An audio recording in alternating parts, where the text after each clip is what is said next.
Hello students. तो पिछले class में हम लोगों ने देखा था कि मोल किसे कहते हैं, नंबर ऑफ मोल कैसे फाइंड करते हैं और total number of mole that means molecules या एटम्स या फिर आयंस कैसे निकालते हैं अगर मेरा मोल नंबर ऑफ मोल दिया हुआ रहता है। तो आज के इस लेक्चर में हम लोग मोल फ्रैक्शन के बारे में डिस्कस करेंगे। तो चलिए स्टार्ट करते हैं आज का lecture. Welcome to my channel NG classes. तो मोल फ्रैक्शन, आखिर मोल ये नाम ही बता रहा है कि मोल का फ्रैक्शन हमको बताना है इन ए सॉल्यूशन। अगर इसके डेफिनेशन की बात की जाए तो क्या कहते हैं, it is the ratio of number of moles of one component to the total number of moles present in the solution. ठीक है, मोल फ्रैक्शन को किससे डिनोट किया जाता है, जीटा से। इसको एक्स नहीं जीटा पढ़ेंगे, क्या पढ़ेंगे, जीटा। अब चलिए इसको मोल फ्रैक्शन को समझते हैं फिगर से। मान लेते हैं कि एक सॉल्यूशन हमारा तैयार हो रहा है जिसमें एक ए और एक मटेरियल बी मिला रहे हैं। ये मटेरियल देखिए, जिस मटेरियल को हम लोग मिला के बनाते हैं उस मटेरियल को क्या बोलेंगे यहाँ हम लोग, कंपोनेंट्स। क्या बोलेंगे, कंपोनेंट्स। तो मान के चलते हैं कि यहाँ हम लोग एक मटेरियल ए है और एक मटेरियल बी है, इसको दोनों को मिला के एक सॉल्यूशन बना रहे हैं। तो मान लीजिए ए का नंबर ऑफ मोल कितना है, ए है, और बी का नंबर ऑफ मोल कितना है, एन बी है, और मेरा टोटल नंबर ऑफ मोल्स कितना निकला, N A plus N B. अब मान सकते हैं हमको इसका मोल का फ्रैक्शन चाहिए कि टोटल नंबर ऑफ मोल्स तो हमको पता चल गया, लेकिन इस सॉल्यूशन में ए का कितना फ्रैक्शन है, ये नंबर ऑफ मोल ऑफ ए का कितना फ्रैक्शन है। तो हम लोग अगर मोल फ्रैक्शन निकालना चाहेंगे तो मोल फ्रैक्शन कैसे निकाला जाता है, जीटा से। कैसे निकाला जाता है, जीटा से। तो यदि हमको निकालना होगा मोल फ्रैक्शन ऑफ ए अगर निकालना है तो इसको किस तरह से लिखेंगे, जानते हैं मोल फ्रैक्शन लिखने के लिए जीटा लिखते हैं, और कौन से कंपोनेंट का निकाल रहे हैं तो ए कंपोनेंट का लिखे हैं, तो इसका नाम लिख देंगे जीटा ए। और ये कहता क्या है, ये कहता है कि कितना number of moles of one component. तो कौन सा कंपोनेंट यहां ले रहे हैं, यहां हम लोग ले रहे हैं ए कंपोनेंट। कंपोनेंट कौन सा ले रहे हैं, ए। तो किसका नंबर ऑफ मोल ए रहेगा, किसका नंबर ऑफ मोल रहेगा, ए का। किसमें से, total number of moles in the solution. Total number of moles in the solution. उसी तरीके से यदि हम mole fraction of component B निकालें तो क्या लिखेंगे, मोल फ्रैक्शन के लिए जीटा लिखते हैं। क्या लिखते हैं, जीटा। बट कौन से कंपोनेंट का निकाल रहे हैं, कंपोनेंट बी का निकाल रहे हैं, इसलिए क्या लिखेंगे। और जानते हैं कि जिस कंपोनेंट का मोल फ्रैक्शन निकालेंगे उसी का नंबर ऑफ मोल्स यहां लिखेंगे, और कितना में से, तो टोटल में से, टोटल नंबर ऑफ मोल्स में से। आ रही बात समझ में। दैट मींस मोल फ्रैक्शन किसको बोलते हैं, it is the number of moles of one component to the total number of moles present in the solution. Solution में कितना नंबर ऑफ मोल्स मिला हुआ है उसमें से कोई एक कंपोनेंट का कितना मोल मिला हुआ है, उसमें से किसी दूसरे कंपोनेंट का मोल्स कितना मिला हुआ है, that is called mole fraction. आ रही बात समझ में। दूसरी बात है यहां अगर, चलिए इसको देखते हैं हम लोग, समझ में आ रहा होगा कि मोल फ्रैक्शन को कैसे डिनोट किया जाता है। चलिए आगे देखते हैं हम लोग।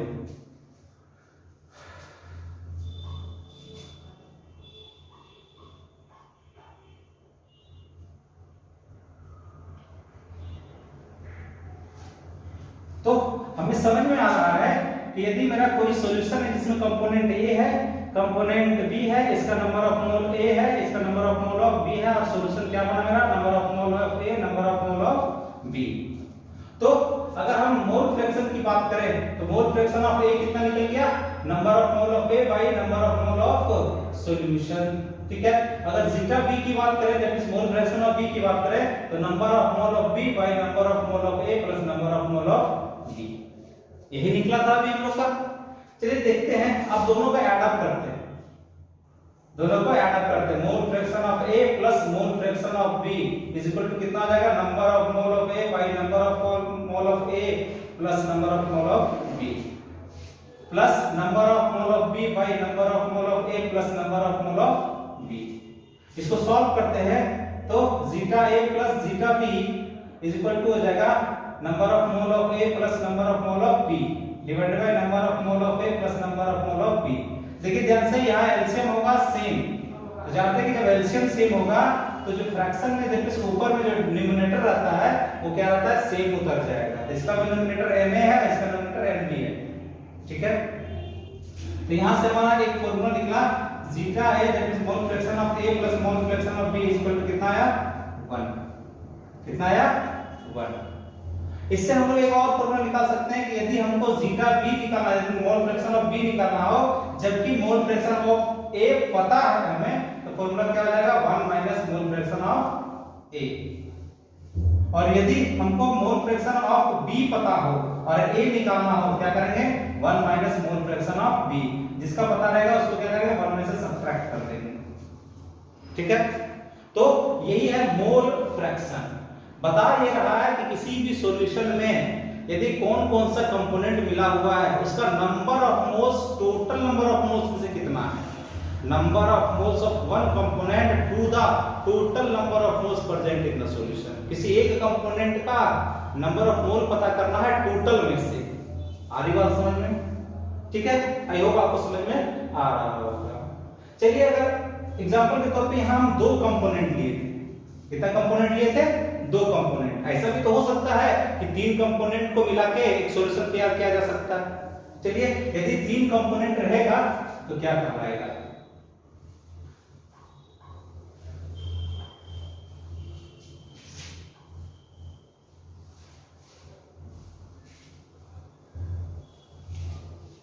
मान लीजिए एक ऐसा सॉल्यूशन तैयार कर रहे हैं जिसमें तीन कंपोनेंट मिले हुए हैं, ठीक है। एक कंपोनेंट A है, एक कंपोनेंट B है, एक कंपोनेंट C है। इसका नंबर ऑफ मोल कितना है Na, नंबर ऑफ मोल है Nb और नंबर ऑफ मोल है Nc। Total number of moles कितना हो जाएगा Na plus Nb plus Nc। अब हमको चाहिए मोल फ्रैक्शन ऑफ A, हमको क्या चाहिए मोल fraction of A, B and C हमको अगर पता करना हो तो कैसे पता करेंगे। सिंपल सी बात है, जिसका मोल फ्रैक्शन हमको पता करना है, जिस कंपोनेंट का मोल फ्रैक्शन पता करना उसको इस तरह से लिखते हैं मोल फ्रैक्शन ऑफ A। और हम जानते हैं कि यहाँ जिस कंपोनेंट का मोल फ्रैक्शन निकालते हैं उसी का नंबर ऑफ मोल लिखते हैं, कितना में से, तो टोटल में से, टोटल नंबर ऑफ मोल में से, टोटल नंबर ऑफ मोल में से, ठीक है। यदि हम मोल फ्रैक्शन ऑफ B की बात करें तो क्या होता है number of mole of B आ जाएगा कितना में से, टोटल नंबर ऑफ मोल में से, टोटल नंबर ऑफ मोल में से। और यदि मोल फ्रैक्शन ऑफ C चाहिए तो क्या होगा number of mole of C by total number of moles, total number of moles. आ रही बात समझ में। अब तीनों के ऐड अप करके देखते हैं, mole fraction of A plus mole fraction of B plus mole fraction of C। देख रहे हैं कि तीनों का एलसीएम क्या होगा, सेम होगा। ये हो जाएगा number of mole of A, number of mole of B, number of mole of C।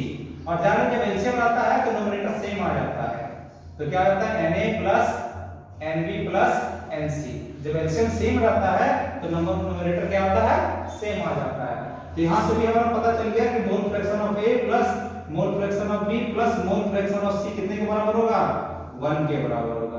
क्या पता होगा 1 के बराबर। और यदि मान लीजिए किसी एक कंपोनेंट का हमको क्या पता हो, मोल फ्रैक्शन पता हो, या दो कंपोनेंट का मोल फ्रैक्शन हमको पता हो, तो यदि हमको अगर मोल फ्रैक्शन ऑफ B और C पता है और अगर मोल फ्रैक्शन ऑफ A निकालना है तो क्या करेंगे 1 minus mole fraction of B plus mole fraction of C। यदि हमको मोल फ्रैक्शन ऑफ B निकालना हो और A और C पता हो तो क्या करेंगे 1 minus mole fraction of A plus mole fraction of C। यदि मोल फ्रैक्शन ऑफ C हमको पता करना हो और A और B पता हो तो क्या करेंगे 1 minus mole fraction of A plus mole fraction of B। आधी बात समझ में। तो यही है मोल फ्रैक्शन, यानी किसी भी सॉल्यूशन में हर एक कंपोनेंट का कितना फ्रैक्शन, मोल का कितना फ्रैक्शन मिला हुआ है। याद रखिएगा, जब भी हम लोग मोल फ्रैक्शन निकाल रहे हैं किसी भी कंपोनेंट का, तो हमको नंबर ऑफ मोल हमेशा पता होना चाहिए। तो पिछले लेक्चर में हम लोग नंबर ऑफ मोल कैसे निकाले थे पता चला था, आ रही बात समझ में। तो हम लोग यहाँ देख रहे हैं कि जब भी हमको मोल फ्रैक्शन निकालना हो तो हमको सबसे पहले नंबर ऑफ मोल पता होना चाहिए हर एक कंपोनेंट का, और जब हर एक कंपोनेंट का नंबर ऑफ मोल पता चल जाएगा तो मोल फ्रैक्शन इजीली निकाल सकते हैं, ठीक है। और यदि किसी कंपोनेंट का नंबर ऑफ मोल अगर पता नहीं है तो उसको क्या करेंगे, सबसे पहले निकालेंगे, पहले फाइंड आउट करेंगे। और फाइंड आउट करने के लिए आपको हम बता चुके हैं कि number of mole is equal to होता है given mass of the substance, given mass of the substance by molecular mass of the substance.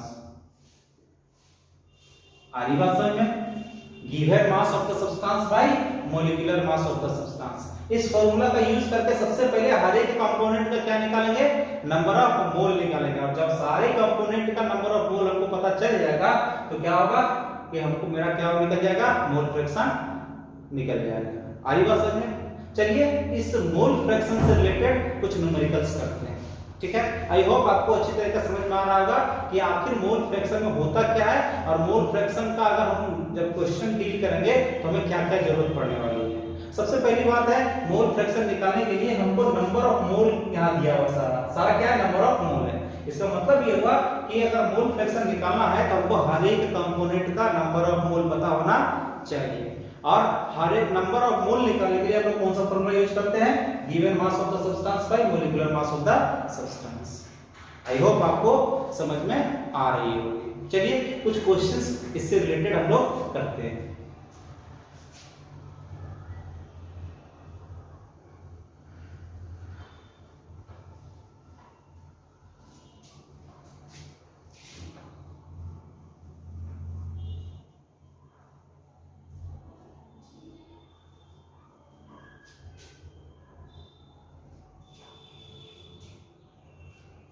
Question हमारा है, मान लीजिए calculate the mole fraction of 4 gram NaOH dissolved in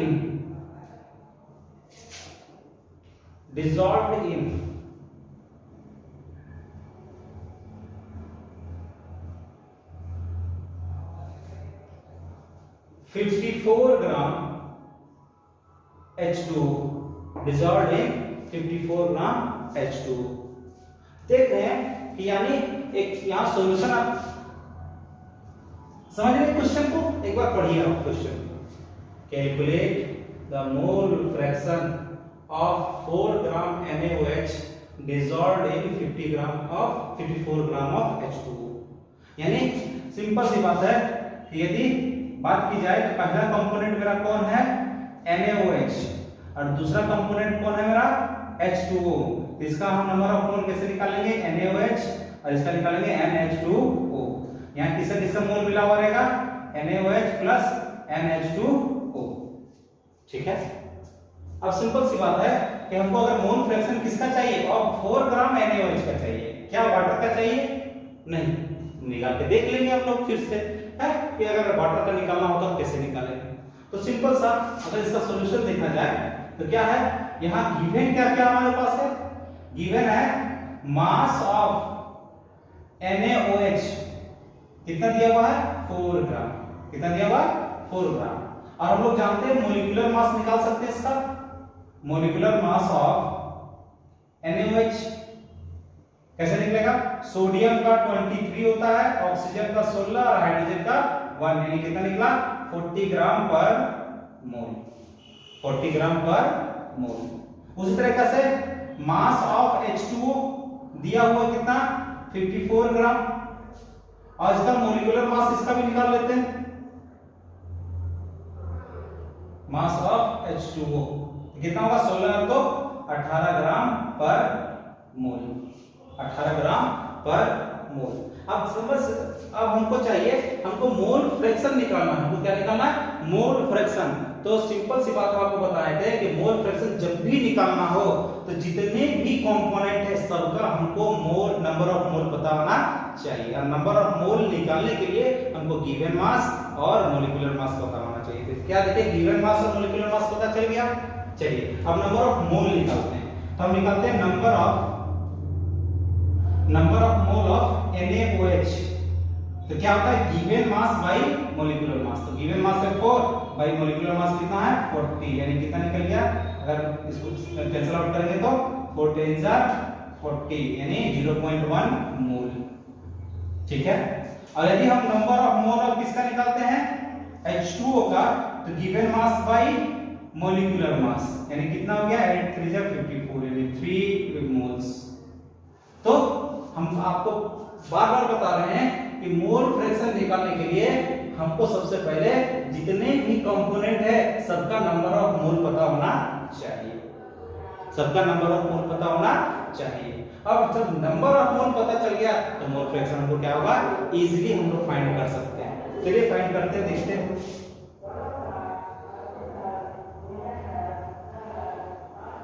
ठीक है, अब हमको निकालना है, पहला निकालना number of mole fraction of NaOH, mole fraction of NaOH।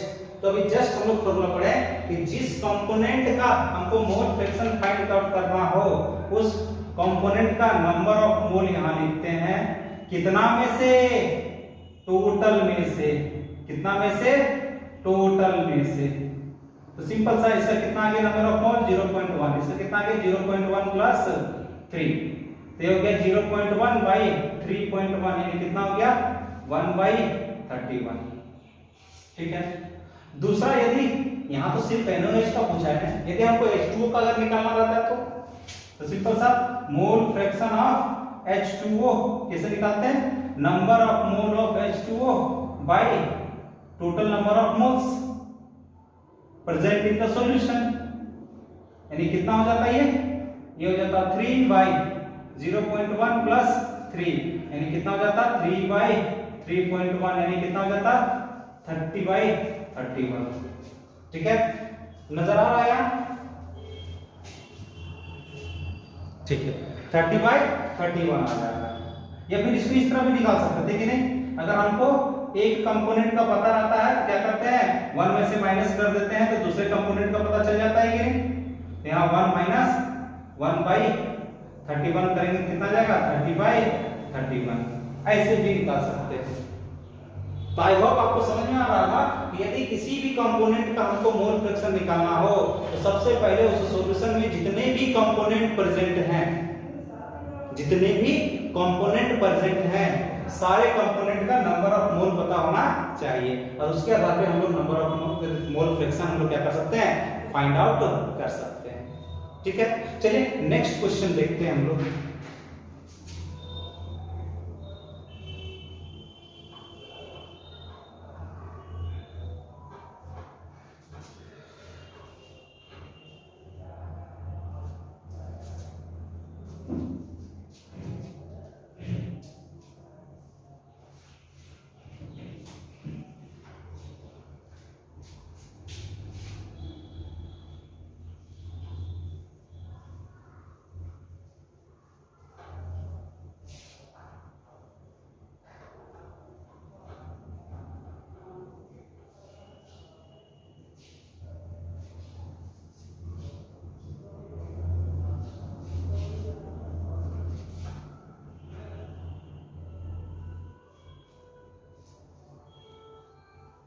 चलिए क्वेश्चन देखते हैं।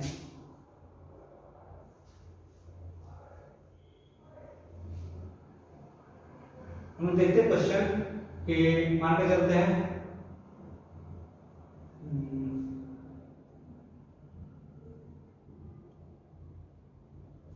30 gram of benzene, 30 gram of benzene dissolved in 70 gram of carbon tetrachloride, carbon tetrachloride. आप तो जानते हो carbon tetrachloride CCl4 carbon tetrafluoride. ठीक है, find the mole fraction of benzene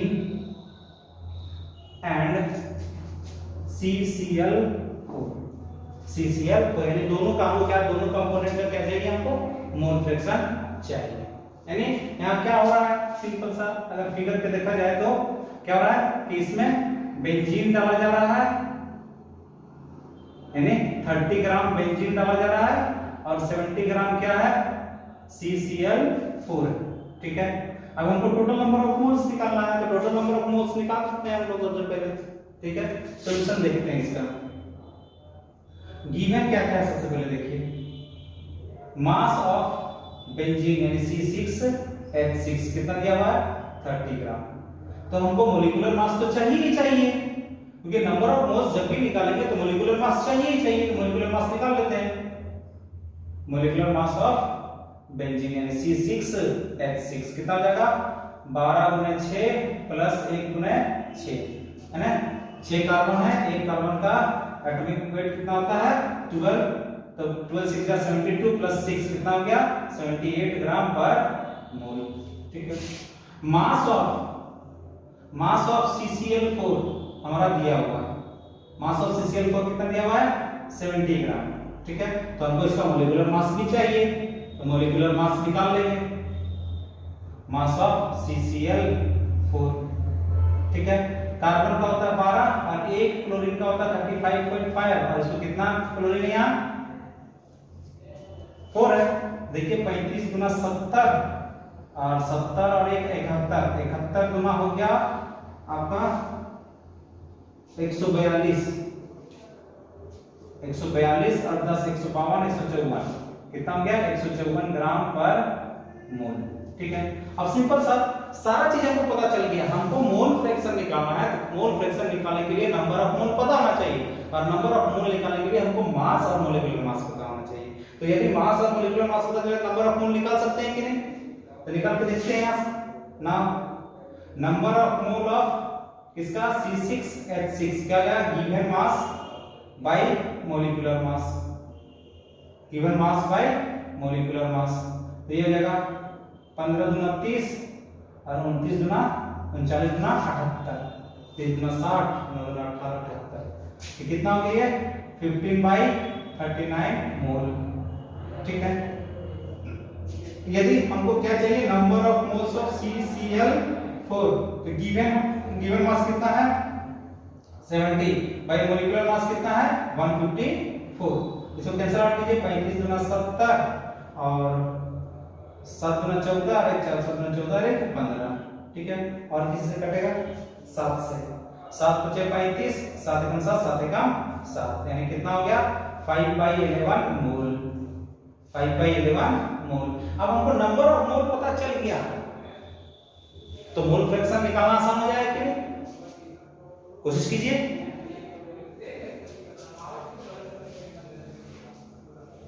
चलिए नंबर ऑफ मोल फ्रैक्शन निकालते हैं।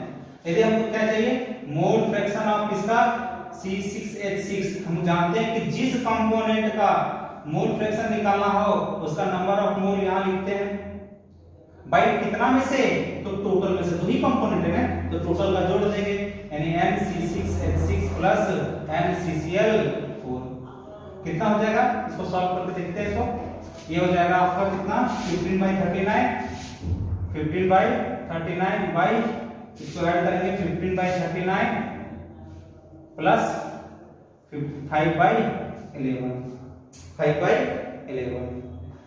ठीक है, तो इसको सॉल्व कर सकते हैं, सॉल्व करेंगे 15/39 और इसको सॉल्व करेंगे क्या हो जाएगा 15 का गुना हो जाएगा 11 से और 5 का गुना हो जाएगा 39 से, ऊपर चला जाएगा 39 × 11 और y कितना चला जाएगा 15 × 11 प्लस 39 × 5। इसको सॉल्व करेंगे तो जो आंसर आएगा वो हमारा क्या निकल जाएगा मोल फ्रैक्शन, क्या निकल जाएगा मोल फ्रैक्शन। ठीक है, सॉल्व कर लीजिएगा। उसी तरीके से यदि हमको मोल फ्रैक्शन ऑफ CCl4 चाहिए तो सिंपल सा number of mole of CCl4 रखेंगे बाई टोटल में से C6H6 plus number of mole of CCl4, यानी हो जाएगा 5/11 बाई 15/39 प्लस 5/11।